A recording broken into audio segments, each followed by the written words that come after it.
So how does a cysteine aspartate protease achieve the things that we saw in apoptosis? And in a few slides I'll show you a list of some of the 1,000 or so targets of caspases that are important. Here's just one example of how that can be achieved, and I'll cover the rest of it in more detail later. But in our case, the terminal step in this process is the activation of something that we'll call an executioner caspase.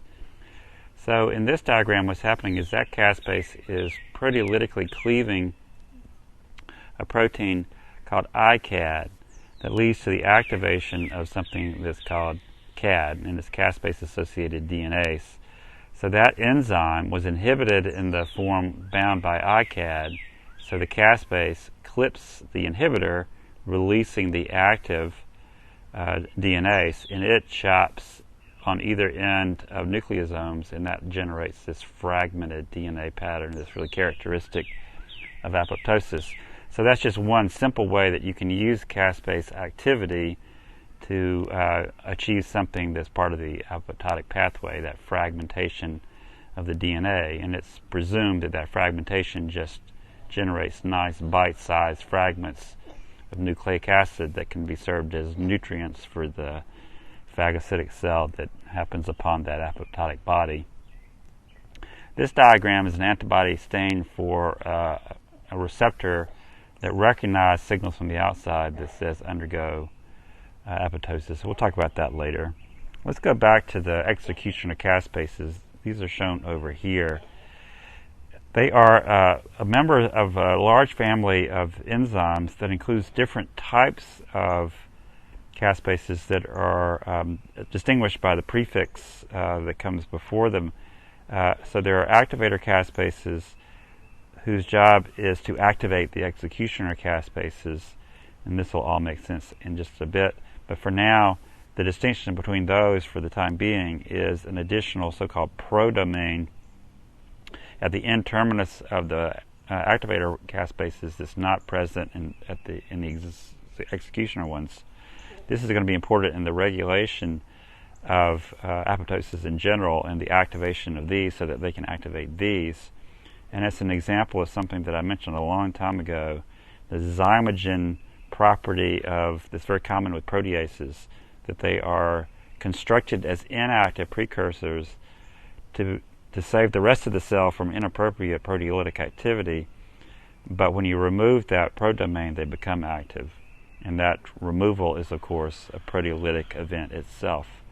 So these things are built with the capacity to activate themselves, and that is a very regulated capacity.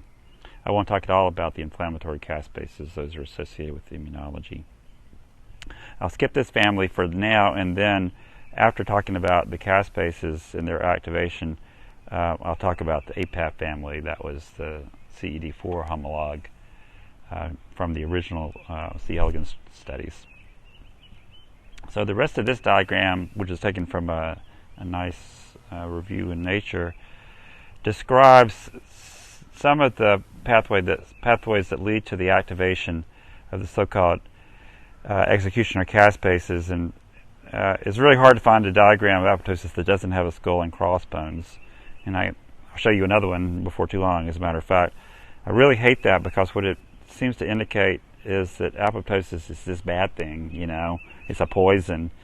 Apoptosis is, a part of the circle of life. It's an actual essential part of multicellular existence. And if you have cancer, you definitely do not think of apoptosis as a toxin. It is your miracle worker, your angel. But in any case, what's shown here is that notion of the zymogen form of activator caspase becoming activated and then being able to trigger the steps that lead to those visible signs of apoptosis.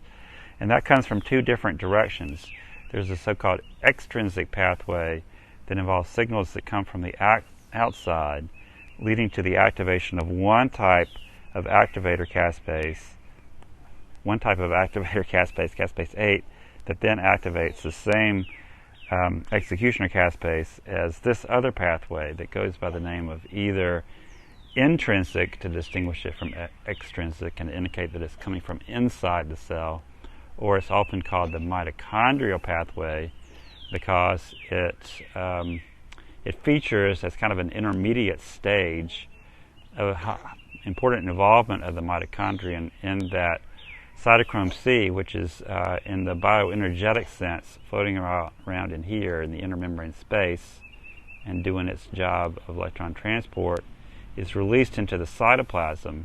And the idea is that cytochrome C is not supposed to be in the cytoplasm, so that's a pretty good indication of a specific signal that says do something about it. So that is a very logical way of achieving what happens next, which is the clustering of that APEF protein to essentially form a landing pad that attracts the activator caspase, procaspase 9, by virtue of protein-protein interactions between those pro-domains. And those pro-domains are labeled somewhere, over here. Somewhere, I'll just draw it on this diagram because they're not drawn here, as cards, caspase recruiting domains, which is a good way to remember what they do. They maintain the caspase in an active state, but they also provide the means for that activation to occur through clustering on APAF1.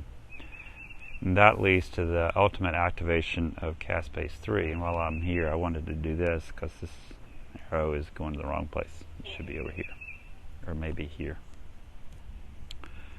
Not here. Okay, so over on the right-hand side of this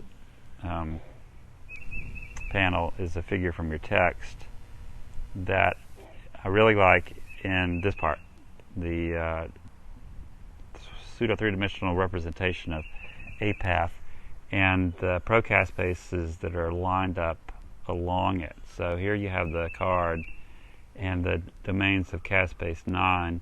So this is the inactive form of the activator caspase, clustering based on those cards, and that brings this inactive caspase in close proximity to this one so that they can activate themselves by clipping off that region that contains the card, and then this now active caspase 9 can go out in search of the procaspase 3, proteolytically activate it, and then the rest is history. Then we are going to go through the apoptotic process. Okay, so let's go back now to this diagram to talk about the involvement of this BCL2 protein homologs and explain the CD9 story a little bit. So BCL2 is one of a family of proteins that are shown here. BCL2 would be an example of a pro-survival or anti-apoptotic member of that family, and it contains a particular pattern of domains. First of all, it has a membrane binding domain, and then 1, 2, 3, 4 BH domains.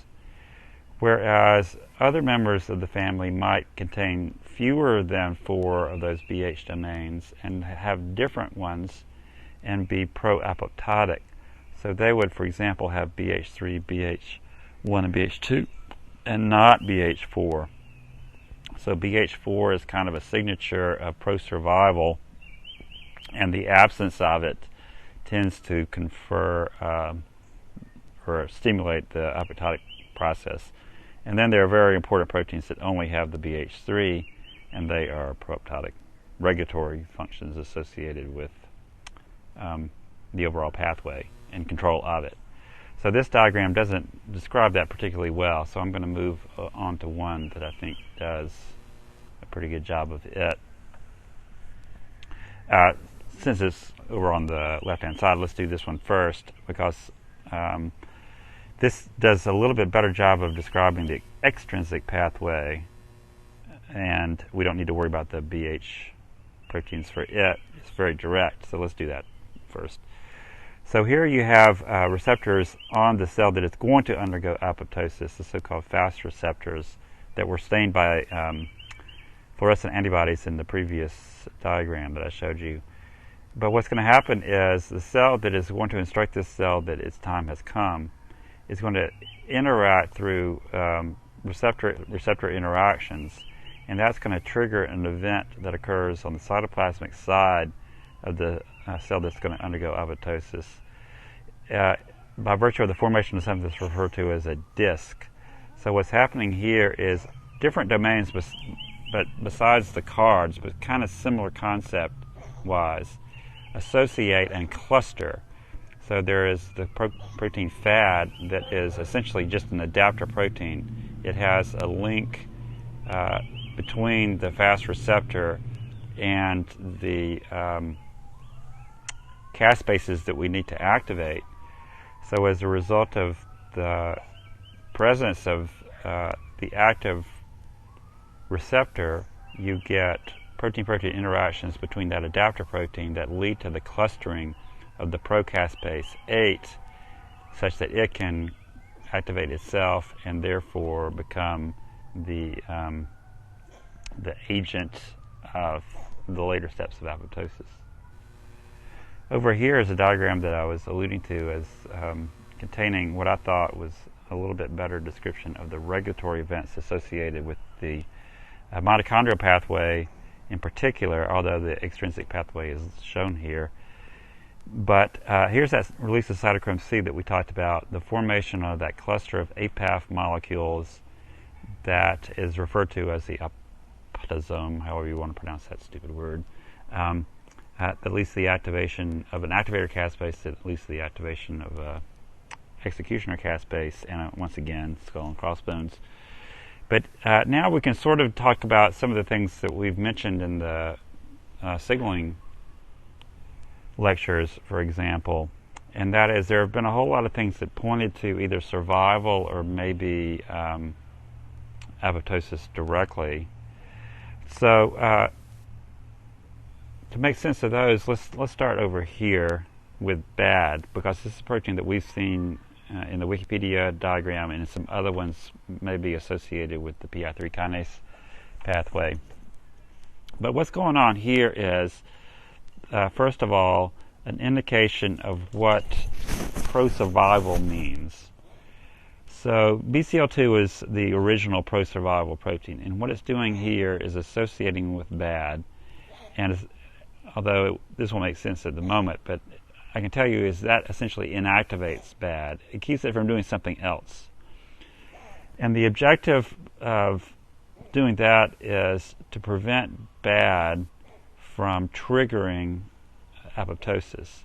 And the way that works is through a competition, a series of competitive protein binding reactions that if apoptosis is to be promoted, then we're going to have Bax dimers form on the surface of the membrane, and somehow that leads to the release of cytochrome C. So anything that promotes the formation of Bax dimers will lead to apoptosis. Anything that prevents that will prevent apoptosis. So when you see BCL2 associating with Bax, or BCLXL, another member of the pro-survival family, associating with Bax, then that's the mechanism by which you have pro-survival or anti-apoptotic reactions. Okay, so what does BAD have to do with that? Well, BAD can itself interact with pro-survival proteins. So what it does when it's activated, and we'll talk about that in a second, when it becomes activated, it basically draws away those pro-survival proteins away from Bax, and that leads Bax alone, essentially, to form homodimers that trigger apoptosis. So, for example, one of the key ways that you can stimulate apoptosis is through processes that lead to upregulation of the gene expression of BAD and P53 is the classic example of that. So among the things that it does, associated with the cell cycle, remember, is activation of inhibitors of the cell cycle. But if that doesn't work, then there's always the possibility of upregulating the gene for bad. And if you have upregulation of that gene, then you have essentially created more likely encounters between two Bax molecules, and therefore you've stimulated apoptosis. And then another pathway that we've talked about multiple times as being associated with pro-survival and therefore has been an important cancer mechanism, that is AKT, the PI3 kinase, and the protein kinase that is activated through that pathway. One of the things that AKT does is phosphorylate bad, and what that does is prevent its association with the pro-survival proteins. So that draining off effect of P-bad is prevented, and the cell survives as a result.